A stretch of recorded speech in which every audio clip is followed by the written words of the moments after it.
Scientist ने अभी अभी नेचर का एक ऐसा सीक्रेट अनलॉक किया है जिसे वो डिकेड से सिर्फ थ्योरी में देख रहे थे। और अगर ये डिस्कवरी सक्सेसफुल हो गई तो फ्यूचर के क्वांटम कंप्यूटर्स, बैटरीज और एडवांस टेक्नोलॉजीज कंप्लीटली चेंज हो सकते हैं। चलो सिंपल लैंग्वेज में समझते हैं। जब भी कोई मटेरियल एक फॉर्म से दूसरे फॉर्म में चेंज होता है, उसके बीच में एक हिडन स्टेज आती है। Think of it like this.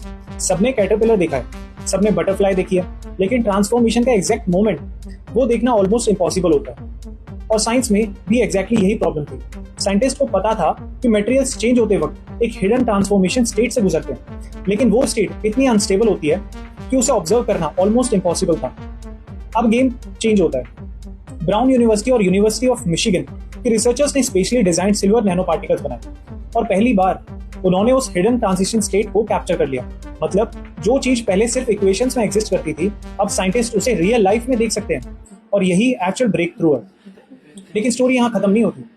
जब रिसर्चर्स ने इस मटेरियल पर लाइट डाली तो कुछ अनएक्सपेक्टेड हुआ। मटेरियल और लाइट एक अनयूजुअल वे में इंटरेक्ट करने लगे। नॉर्मली ऐसे क्वांटम इफेक्ट्स देखने के लिए जाइंट मशीन्स और एक्सट्रीमली कोल्ड टेम्परेचर्स चाहिए होते हैं, लेकिन यहाँ रूम टेम्परेचर। और इसी वजह से साइंटिस्ट इतने एक्साइटेड है, क्योंकि अगर फ्यूचर क्वांटम टेक्नोलॉजीज को मैसिव कूलिंग सिस्टम्स की जरूरत ना पड़े तो क्वांटम कंप्यूटर्स प्रैक्टिकल बन सकते हैं, चीपर बन सकते हैं और रियल वर्ल्ड यूज के लिए रेडी हो सकते हैं। लेकिन वेट, एक और डिस्कवरी हुई। रिसर्चर्स गोल्ड, प्लैटिनम और प्लैडियम जैसे मेटल्स को स्टडी कर रहे थे और उन्होंने देखा कि मेटल मेल्ट हो रहा है, लेकिन उससे कुछ एटम्स स्टिल फ्रीज थे। मतलब मटेरियल का एक पार्ट लिक्विड की तरह बिहेव कर रहा था और एक पार्ट सॉलिड की तरह, सेम टाइम पर, सेम मटेरियल के अंदर। साइंटिस्ट ने पहली बार देखा कि ये स्टेशनरी एटम्स डिसाइड करते हैं कि मटेरियल फ्यूचर में किस स्ट्रक्चर में सॉलिडिफाई करेगा।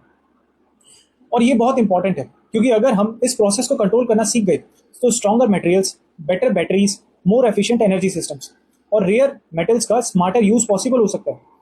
तो एक्चुअल चेंज क्या हुआ?